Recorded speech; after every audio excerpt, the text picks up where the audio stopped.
श्री जयप्रकाश करदम द्वारा रचित मेरे अधिकार कहा है नामक कविता हम अभी पढ़ने जा रहे हैं।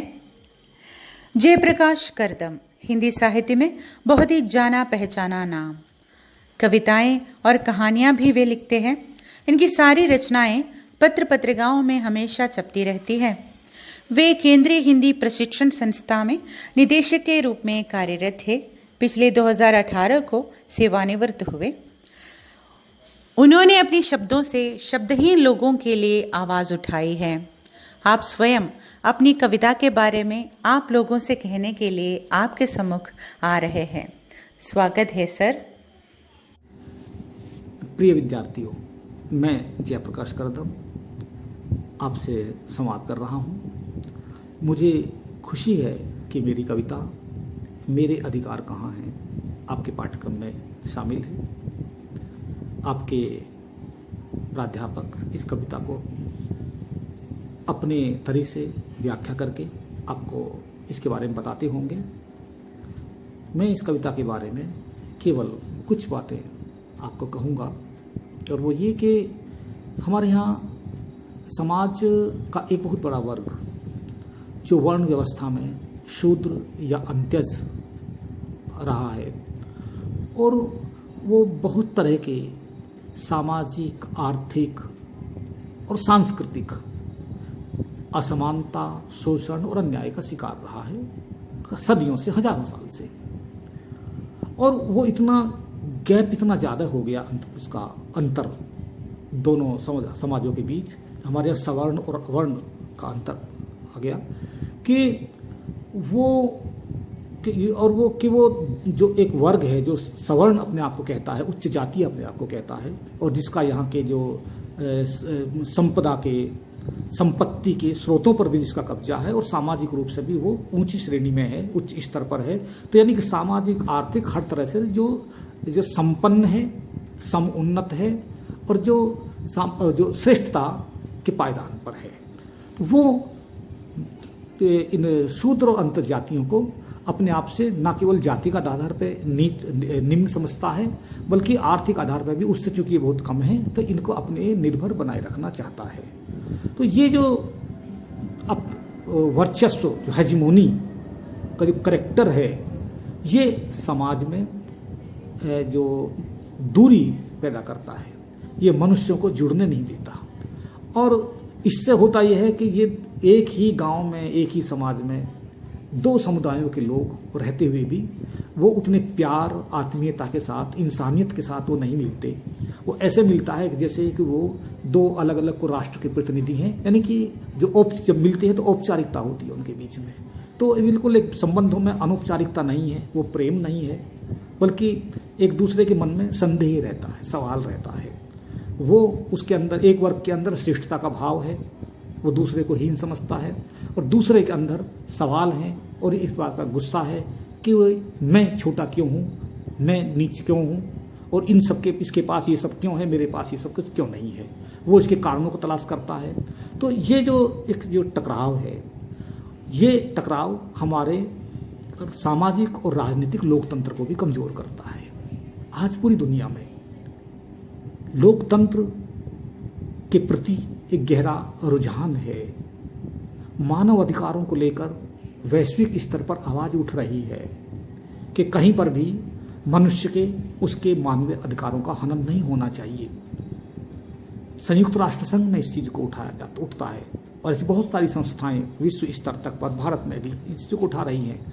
हमारे भारत के संविधान में भी जो फंडामेंटल राइट्स हैं, मौलिक अधिकार हैं, उसके तहत ये एक तरह के मानव अधिकार ही हैं जो दिए गए हैं कि प्रत्येक नागरिक को समानता का अधिकार, स्वतंत्रता का अधिकार, शिक्षा का अधिकार, अपनी पसंद का आजीविका का अधिकार, और अपना कोई भी धर्म को अपनाने का अधिकार, अपने तरीके से पूजा उपासना करने का अधिकार। ये, और यदि व्यक्ति का शोषण, दमन या उत्पीड़न कहीं किसी तरह का हो रहा, उसका अन्याय होता है, तो उनसे संरक्षण का, उनके प्रति संरक्षण का अधिकार, ये सब मौलिक अधिकार आते हैं। लेकिन हमारे यहाँ आज भी समाज का एक बहुत बड़ा वर्ग जिसे हम दलित वर्ग के रूप में जानते हैं, वो आज भी बहुत सारे अधिकारों से वंचित है, उनके भेदभाव का, गहरे भेदभाव का शिकार है। जैसे कि आज भी हम समाचार पत्रों में पढ़ते हैं, आप भी जानते हैं कि बहुत सारी जगहों पर दलित समाज के व्यक्ति को शादी कर रहा होता है तो उसे घोड़ी पर चढ़ करके उसको बारात नहीं निकालने दी जाती, कि उससे कुछ लोगों को उसके जो अहम है, उसका ईगो है, उसको चोट पहुंचती है। बहुत सी जगहों पर लोगों को इसलिए मारा पीटा जाता है, वो भी दूसरों की तरह मूंछ क्यों रखते हैं, या कि वो उनकी तरह पान क्यों चबाते हैं। बहुत से गांवों में दलित समाज के लोगों को वो साइकिल पर चढ़कर वो नहीं गुजर सकते सवर्णों की बस्ती के सामने से, या जूता चप्पल पहन के नहीं निकल सकते, उन्हें जूता चप्पल हाथ में लेकर निकलना पड़ता है, या घुटनों से नीचे तक का कपड़ा या नया कपड़ा पहन के नहीं निकल सकते। तो बहुत सारे प्रतिबंध हैं। बहुत सी जगहों पर वो मंदिर में नहीं जा सकते, उनका प्रवेश वर्जित है। वो सार्वजनिक कुएं से पानी नहीं लेने दिया जाता उनको, वो प्रतिबंधित है। तो बहुत सारी चीज़ें हैं। ये अस्पृश्यता, ये दूरी, ये समाज को जितना बांटती है, ये उतना ही हमारे समाज को कमज़ोर करती है, हमारे राष्ट्र को कमज़ोर करती है। ये हमारी उत्पादकता को प्रभावित करती है, हमारी आर्थिक उन्नति को भी प्रभावित करती है। और जब तक ये चीज़ें रहेंगी, हम एक अच्छा, एक मजबूत समाज और हम एक उन्नत राष्ट्र नहीं बन सकते।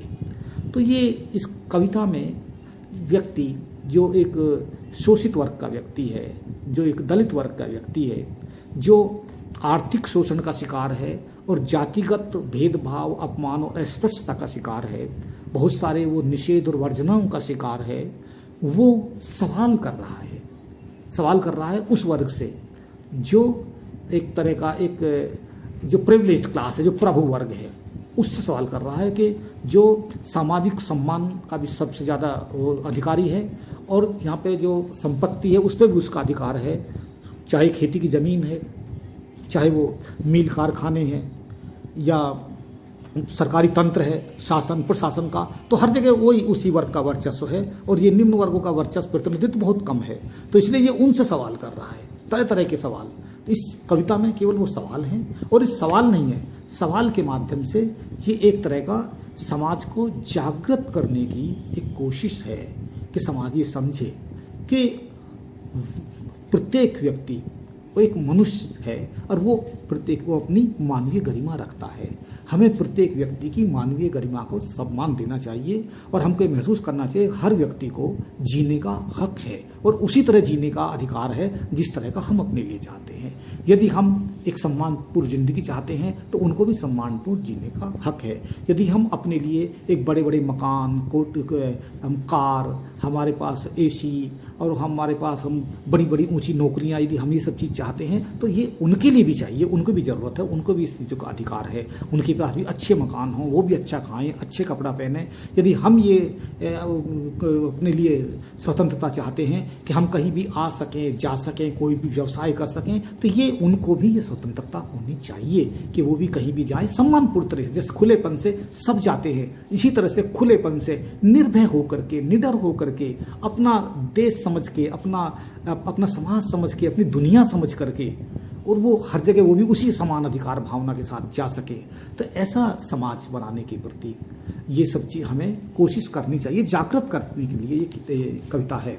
दूसरा, जो हमारे यहाँ समाज में एक रामराज्य का आदर्श बताया जाता है या वसुधैव कुटुंबकम का आदर्श हमारे समाज में हमको पढ़ाया जाता है, और यह एक चीज़ बताई जाती है कि ईश्वर की दृष्टि में सब बराबर हैं। ये भी एक आदर्श, ये आदर्श ये एक बहुत बड़े पाखंड है। और पाखंड इसमें, आदर्श तो कहने में बड़े अच्छे हैं, ये देखने में अच्छा है, कैसा होना चाहिए कि हम वसुधैव कुटुंबकम के पूरी वसुधा पर, धरती पर रहने वाले सब लोग एक कुटुंब की तरह रहें, इतना प्यार मोहब्बत के साथ, अपनेपन के साथ रहें। इससे बड़ी कोई बात नहीं हो सकती। ये निश्चित रूप से यदि कहीं ऐसा हो जाए तो ये एक बहुत बड़ी संस्कृति, ये महान संस्कृति होगी। और यदि इस तरह का हो जाए कि ईश्वर की नज़र में सब बराबर है, तो ईश्वर की नज़र में बराबर होने से अर्थ नहीं है सब मनुष्य एक दूसरे को बराबर समझें, उसका अर्थ होता है। और इसी तरह से राम के राज्य का, तो राम के राज्य का कोई मतलब नहीं है कि जब जहाँ तक यदि भेदभाव है तो ये भेदभाव आदर्शों की दुनिया पे काम नहीं चलता। अब हम आदर्शों में नहीं जीते, अब हम 21वीं शताब्दी में हैं, तो हम यथार्थ की ज़मीन पर, हम रियलिटी की ज़मीन पर खड़े हैं। अब हम डिजिटल दुनिया में प्रवेश कर रहे हैं। हम पूरी दुनिया के हम तनावों को, दबावों को, प्रगतियों को, उनके आयाम को, साइंटिफिक अप्रोच को, इन्वेंशंस को हम देख रहे हैं। तो ऐसे में हम अपने पुराने परंपराओं को आधार पर हम ना आगे बढ़ सकते हैं, ना परंपराओं के आधार पर हम व्यवहार करना चाहें तो ना वो स्वीकार हो सकते हैं। और वो हमारे इस व्यवहार के कारण ही वैश्विक स्तर पर भारत उतना सम्मान नहीं अर्जित कर पा रहा है कि जितना सम्मान उसे अर्जित करना चाहिए था। तो मैं चाहूँगा कि आप लोग अपने मन और मस्तिष्क को, दिमागों को खुले रखें। आप युवा हैं, विद्यार्थी हैं। कल को आपको एक जिम्मेदार नागरिक बनना है और कल को शासन में, प्रशासन में आप होंगे, राजनीति में आप होंगे, वो उद्योग व्यवसाय आप चलाएंगे। अब बहुत कुछ आपको करना है। तो अब देखना है कि आप लोग कैसे एक दूसरे के साथ प्यार से रहते हैं, कैसे एक दूसरे को जगह देते हैं, कैसे एक दूसरे का सम्मान देते हैं, कैसे एक दूसरे के श्रम का मूल्य समझते हैं और कैसे एक दूसरे की मानवीय गरिमा को समझते हैं। यदि आप ऐसा समझते हैं तो आप अपने समाज को बेहतर बनाते हैं। आप ऐसा करते हैं तो आप पूरी दुनिया में सम्मान अर्जित करते हैं। आप ऐसा करते हैं तो आप अपने राष्ट्र को उन्नतशील बनाते हैं। इस कविता में केवल एक शब्द इसमें टाइपिंग में गलत हो गया है, उसे आप लोग सही कर लेंगे। सबसे अंत में आया हुआ है कि कानों में पिघला शीशा, मेरी जिह्वा पर ताले हैं, स्पर्श पशु से भी बेहतर निश्वासों तक के लाले हैं। तो इसमें कहा गया है बेहतर शब्द टाइप है, जबकि बेहतर शब्द नहीं है, ये टाइपिंग की गलती है। ये बदतर शब्द है कि मैं यानी कि स्पर्श हूँ और मेरी स्थिति पशु से भी बदतर है। यानी कि पशु को भी, जानवर को भी, कुत्ते बिल्ली को भी, गाय भैंस को भी, बैल को भी आप लोग बहुत प्यार के साथ छूते हैं, पुचकारते हैं, प्यार करते हैं। लेकिन मुझको, एक दलित व्यक्ति को अस्पृश्यता के कारण आप मुझसे नफरत करते हैं, मुझसे छूना भी आप पाप या अपवित्र समझते हैं, मुझसे दूर भगाते हैं, मेरे प्रति नफरत रखते हैं। तो मेरी स्थिति पशु से भी बदतर है, पशु से भी गई बीती है। तो आप कृपया इस शब्द को संशोधित कर लें कि ये पशु से भी बदतर शब्द है, नॉट बेटर बट वर्स्ट, पशु से भी बदतर। बाकी आपके अध्यापक, आपके प्रोफेसर लोग आपको इसकी अपने ढंग से व्याख्याएं बताएंगे। आप इसको मैं समझता हूं कि यदि दृष्टिकोण मानवीय होगा, उस आधार पर इसकी व्याख्या होगी, तो मैं समझता हूं कि इसको बेहतर ढंग से समझा जा सकेगा, आत्मसात किया जा सकेगा और ये फिर आपका, मैं समझता हूं कि ये अच्छी एक प्रभाव छोड़ने वाली रचना फिर सिद्ध हो सकेगी। बहुत बहुत जयप्रकाश करदम जी हमारे लिए अपनी कविता के बारे में बताते हुए आए। ये हमारे लिए बहुत ही सौभाग्य की बात है और उन्होंने जो भी बातें बताई है उससे ज़्यादा हमें यहाँ कुछ भी कहने के लिए नहीं है, क्योंकि आम तौर पर वो जो कहना चाह रहे हैं, जो उन्होंने अपनी कलम से लिखा है, अपने दिल से लिखा है, वो दिल की बातें हमारे सामने अभी रखी है। बहुत बहुत कविता हम सुनेंगे। मेरे अधिकार कहाँ हैं? तुम कोठी बंगलों में रहते, मैं रहता चौपट पट्टी में। तुम कोठी बंगलों में रहते, मैं रहता चौपट पट्टी में। तुम एसी कूलर में सोते, मैं तपता आश्रम की भट्टी में। तुम एसी कूलर में सोते, मैं तपता आश्रम की भट्टी में। तुम दूध मलाई में नहाओ, मैं रोटी को मोहताज रहूं। तुम दूध मलाई में नहाओ, मैं रोटी को मोहताज रहूं। फिर समता का संसार कहाँ है? धन धरती मील तुम्हारे है, पोखर और छील तुम्हारे है। शासन सत्ता पर काबिज तुम, थाने तहसील तुम्हारे है। तुम जाति दंभ के अभिमानी, मुझसे घृणा व्यापार करो। वैषम्य द्वेष के बीहड़ में, मैत्री की मीनार कहाँ है? तुम कहते हम में भेद नहीं, तुम कहते हम सब भाई है। तुम कहते हम में भेद नहीं, तुम कहते हम सब भाई है। फिर क्यों ऊंचे तुम में नीचा, क्यों जाति वर्ण की खाई है? तुम कहते हम सब हिंदू है, हिंदू होने पर गर्व करो। तुम कहते हम सब हिंदू है, हिंदू होने पर गर्व करो। हिंदुत्व राज्य की नगरी में किंतु मेरा घर द्वार कहाँ है?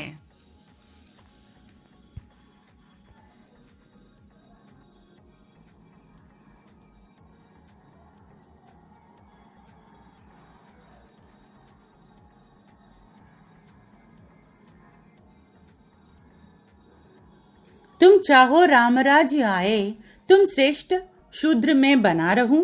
तुम चाहो राम राज्य आए, तुम श्रेष्ठ शूद्र में बना रहूं। तुम चाहो राम राज्य आए, तुम श्रेष्ठ शूद्र में बना रहूं। तुम चाहो राम राज्य आए, तुम श्रेष्ठ शूद्र में बना रहूं। तुमको सारे अधिकार रहे, मैं वर्जनाओं से लदा रहूं। सदियों से शंभुग की गर्दन कटने की परंपरा इस देश धरा से उठ जाए, इस आशय का स्वीकार कहाँ है? कानों में पिघला शीशा मेरी जिह्वा पर ताले है, अस्पृश्य पशु से भी बेहतर निज श्वासों तक के लाले है। कानों में पिघला शीशा मेरी जिह्वा पर ताले है, अस्पृश्य पशु से भी बेहतर निज श्वासों तक के लाले है। उत्पीड़न की जंजीरों में यूं कसा फंसा सदियों से मैं, न मुर्दा हूं ना ही जी सकता, मेरे मौलिक अधिकार कहाँ है? उत्पीड़न की जंजीरों में यूं कसा फंसा सदियों से मैं, न मुर्दा हूं ना ही जी सकता, मेरे मौलिक अधिकार कहाँ है? कविता को 2-3 बार सुनिएगा, तभी आप लोगों की समझ में आ जाएंगे कि कविता क्या कह रहे हैं। बहुत ही ऐसे शब्दों में जो दलित कवि है, हमें मालूम है ये दलित कवि है, दलित लोगों की जो दर्द को हमेशा सामने लाने की कोशिश करते हैं। तो इन्होंने जो मेरे अधिकार कहाँ है पूछते हुए, यानी कि जो दलित व्यक्ति, एक दलित व्यक्ति समाज में अपने जो अधिकार है, जो राइट्स है, उसको कहाँ है पूछ रहे हैं. എൻ്റെ അവകാശങ്ങൾ എവിടെയാണ് എന്നാണ് ഇവിടെ ചോദിക്കുന്നത്. एक चीज को हम हमेशा से कहते हैं हमारे समाज में बहुत सारे इक्वालिटी वगैरह है, लेकिन हमारे समाज में जो है ये समानता नहीं है, ये असमानता से भरा हुआ है हमारा समाज. इसी कारण है ना, आप लोग ही देखिए, हमारा समाज जो है हर चीज में बदलाव दिखा रहे हैं और कहते हैं कि इक्वालिटी के लिए हम लड़ते हैं, है ना. तो यहाँ पे हम देखेंगे यही पूछ रहे हैं. दलितों की बात तो वैसे ही पहले जमाने था, पहले जमाने में था, ऐसा तो लोग कहते आते हैं, लेकिन आज भी पढ़े लिखे लोगों में भी मैं ऐसा ही समझती हूँ कि पढ़े लिखे लोग भी ये अपने साथ ले जा रहे हैं. ये एक अपनी एक क्या समझते हुए कि दलित अगर कोई दलित व्यक्ति है तो वो ऐसे ही है, छूने के लिए लायक नहीं है. अगर कोई छूने के लिए भी लायक नहीं है और बात करने के लिए भी लायक नहीं है. सब लोगों के सामने कहेंगे कि हाँ हम ऐसा कोई भेदभाव नहीं रखते, लेकिन क्या करते हैं, वे ज़रूर अपनी जो चीज़ें हैं, अपनी जो बातें हैं, वो अपने लोगों से, यानी कि अपनी जाति के लोगों से ही ज़्यादा करते हैं. शादी ब्याह की बात देखिए, वो भी वही ऐसे ही करते हैं लोग. शादी ब्याह के टाइम आते ही इतने सारे बातचीत या भाषण करने वाले भी अपने बेटे की शादी तो अपनी जाति में ही करते हैं. ऐसे बहुत सारी बातें हमारे ज़माने में जिंदा रहते हैं और हर जगह पे हम देख रहे हैं. हाल ही में जो बहुत ही धूमधाम प्रॉब्लम अच्छा था, एक जो रेसिज्म का जो शिकार हो गया था, इस रेसिज्म के बारे में तो हम कहते हैं कि हमारे यहाँ ज़्यादा है, लेकिन बाहर भी बहुत ज़्यादा ही है. तो सारी बातें हमें देखना ही चाहिए, समझना ही चाहिए. लेकिन जो कवि कहना चाह रहे हैं, मेरे अधिकार कहाँ है, में क्या कहना चाह रहे हैं हम देखेंगे. देखिए, तुम कोठी बंगलों में रहते, मैं रहता झोपड़पट्टी में. तो आप लोग जो रहने वाले, जो इक्वालिटी की मेन चीज़, फर्स्ट चीज़ के रूप में हम कहते हैं हमारे घरों की हालत. जो घर होते हैं, बहुत चौपटपट्टी में रहने वाले लोग भी हैं और कोठी बंगलों में रहने वाले लोग भी हैं. वह ऐसे इतनी इक्वालिटी मीन्स इनइक्वालिटी इतनी बड़ी हुई है, असमानता इतना ज़्यादा है कि हम समझते हैं कि हमारे ज़माने में सारी चीज़ों को देखिए, हर जगह ये असमानता हम देख पाएंगे. तो फर्स्ट चीज़ है इसमें घर की बात. तुम कोठी बंगलों में रहते हो और मैं रहता हूँ झोपड़ भट्टी में, है ना. और तुम एसी कूलर में सोते, मैं तपता श्रम की भट्टी में. श्रम की भट्टी, श्रम माने तोड़िल जो काम करने वाला कोई भी हो, हर तरह की कोशिश उसमें मैं तप रही हूँ. उस भट्टी में, ചൂളയിൽ, അത്തരം ഒരു ജോലിയുടെ ചൂളയിൽ അല്ലെങ്കിൽ വേർപ്പിന്റെ ചൂളയിൽ അതിൽ ഞാൻ ഉരുകിക്കൊണ്ടിരിക്കുകയാണ്. തും ദൂത് മലായി മേ നഹാओ मैं रोटी को मोहताज रहूं. തും ദൂത് മലായി, പാലിലും വെണ്ണയിലും അതിലെല്ലാം കിടന്ന്, എന്താ പറയുക, മലായി എന്ന് പറഞ്ഞാൽ നിങ്ങൾക്കറിയാം ആ പാലിന്റെ കൊഴുപ്പുള്ള മീൻസ് പ്രധാന ഭാഗം, അതിലെല്ലാം नी नहा रहे हैं. ऐसे पीना भी नहीं है तो नहा रहे हैं. और मैं सिर्फ रोटी के लिए मोहताज रहना माने इच्छा, उसके लिए इच्छा रखना, उसके लिए भी जरूरतमंद होना. हाँ, तो रोटी के लिए भी मैं मोहताज रहता हूँ और तुम तो दूध मलाई में नहा रहे हो. और तुम मालिक, मैं नौकर ठहरा.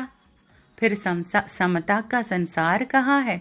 तुम लोग कहते हैं कि हर जगह समता है वगैरह वगैरह അല്ലെ, അങ്ങനെയെല്ലാം നിങ്ങൾ സംസാരിച്ചുകൊണ്ടിരിക്കണം. എല്ലായിടത്തും സമാനതയാണ്, സമത്വമാണ് എന്നെല്ലാം आप लोग बातें करते रहते हैं बहुत ज्यादा. लेकिन तुम मालिक मैं नौकर ठहरा. പിന്നെ എവിടെയാണ് സമതാ का संसार ഉള്ളത്? ധൻ, ധർത്തി, മീൽ, സാരി ചീസേ തുമ്ഹാരെ ഹേ. ഇവിടെയുള്ള ധനമാവട്ടെ, ധർത്തി ആവട്ടെ, മീൽ ആവട്ടെ, സാരി ചീസേ തുമ്ഹാരെ ഹേ. പോക്കർ और झील तुम्हारे है. തടാകങ്ങളും തടാകങ്ങളും പോക്കർ കുളം എല്ലാം തന്നെ തുമ്ഹാരെ ഹേ. शासन सत्ता पर काबिज होना, ऑक्यूपाई करना, यानी कि तुमने तो शासन और सत्ता भी तुम्हारे वश में कर दिया है. और थाने तहसील भी तुम्हारे हैं. थाने माने पुलिस स्टेशन, तहसील माने एक एक जिले का छोटा छोटा भाग को कहते हैं, यानी कि सारे प्रांत, सारे प्रदेश, वो सब तुम्हारे हैं. तुम, और उसके साथ साथ तुम जाति दंभ के अभिमानी भी हो. तुम्हें मालूम है कि तुम किसी जाति के हो. सबसे कहते हैं कि मैं जाति के बारे में कुछ भी नहीं कहता ऐसे वैसे, लेकिन वही नाम लेके घूमते हो. जाति का जो टुकड़ा है, जाति को एक पूंछ के बराबर अपने नाम के साथ रखते हैं और हमेशा ऐसे ही घूमते रहते हैं. तुम जाति दंभ के, इसका कारण, प्रमुख कारण यही है कि तुम उसके लिए अभिमानी हो. तुम सोचते हो कि मैं इसी जाति में जन्मा हूं, हाँ, तो मैं थोड़ा सा श्रेष्ठ हूं. ये सवर्ण का मामला तो हमेशा से हमारे मुझसे घृणा व्यापार करो, वहाँ पर हमने वहाँ तक हमने देखा था. वहाँ पे उसके बाद हम देखेंगे. यहाँ पे मैं ऐसे ही बताना चाहूँगी आपको. वैषम्य द्वेष के बीहड़ में मैत्री की मीनार कहाँ है. सिर्फ मीनिंग बताते हुए जाऊँगी क्योंकि जो इसका आशय है उसके बारे में ज़्यादा जो बहुत सारी बातें हैं सर बता चुके हैं आप लोगों के लिए, और उसको एक एक करके समझने की कोशिश कीजिए. और उनकी बातें अगर आपको समझ में नहीं आ रहे तो मुझसे पूछना ज़रूर. तो वैषम्य और देश, ये वैषम्य और विद्वेष के जो बीहड़ है, बीहड़ माने खुरदरापन, रफनेस, और उसमें मैत्री की मीनार कहाँ है. तुम कहते हैं कि हर जगह मैत्री है, तुम कहते हैं कि हर जगह समानता है, सब लोग समान है, हर जगह मैत्री रखने का भाव है, मैत्री का भाव है, लेकिन वो कहाँ पे है, दिखाई नहीं दे रहा है. सिर्फ वैषम्य और विद्वेष की बीहड़ दिखाई दे रहा है. और तुम कहते हम में भेद नहीं, तुम कहते हम सब भाई है. तुम कहते हैं कि हम में कोई भेद नहीं है, हमारे बीच में कोई भी भेद नहीं है. तुम कहते हम सब भाई है, और ये भी कहते हैं कि हम सब भाई हैं. हम जो प्रतिज्ञा प्रण लेते हैं, हमारे स्कूल में हमेशा से प्रण लेते हुए आते हैं. इसी कारण से हमारे मन में, बहुत लोगों के मन में ये तो है ही कि वो एक साथ, यानी कि हमेशा से समान है, और ये भाव रखने वाले बहुत है. लेकिन जाति और धर्म के नाम पर इतना भी बहुत सारे जो भेदभाव है अभी भी विद्यमान है. और इसीलिए ये कह रहे हैं, कवि कह रहे हैं कि तुम कहते हम में भेद नहीं, तुम कहते हम सब भाई है.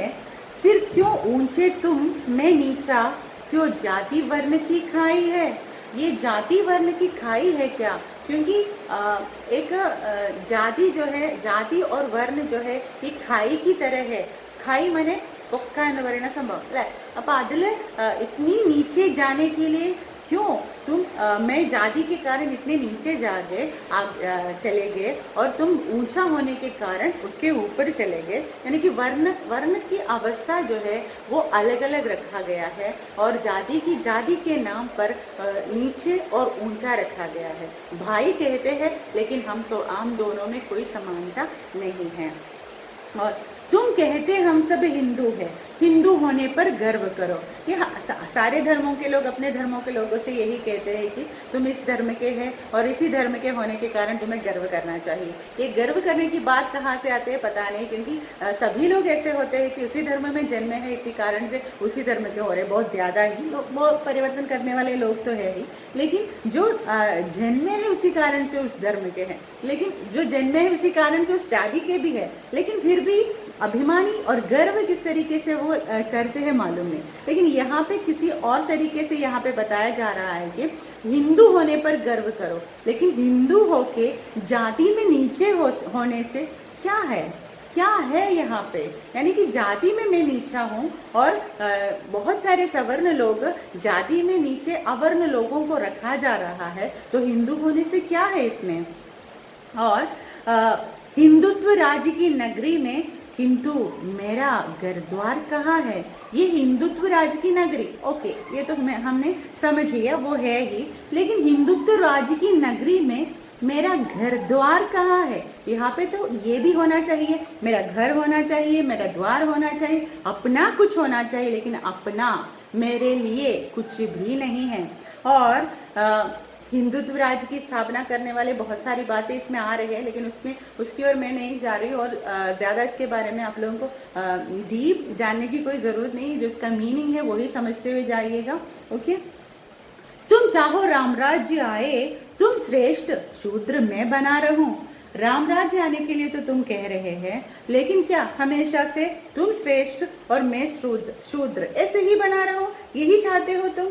और तुमको सारे अधिकार रहे, मैं वर्जनाओं में लदा रहूं।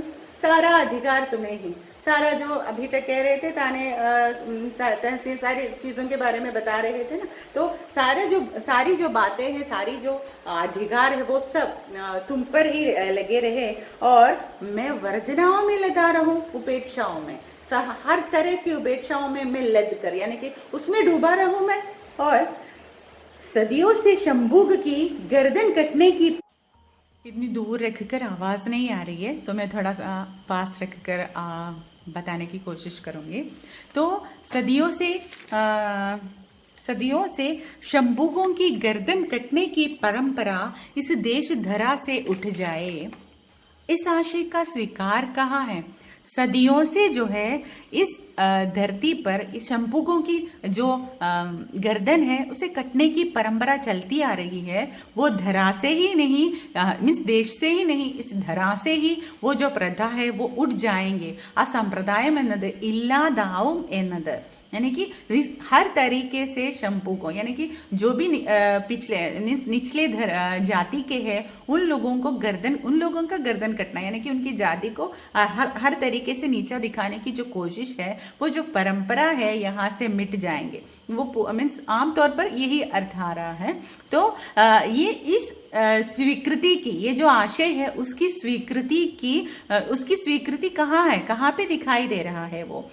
और कानों में पिघला शीशा मेरी जिह्वा पर ताले है, मेरे कानों में जो है पिघला शीशा जो है पिघल रहा है और मेरे जिह्वा पर ताले हैं हर जगह, यानी कि जीभ जो है ऐसे ताले लगाए हुए हैं, मैं बात नहीं कर पाता कभी, क्योंकि जो भी कुछ कहना है तुम्हें चुप रहना पड़ेगा।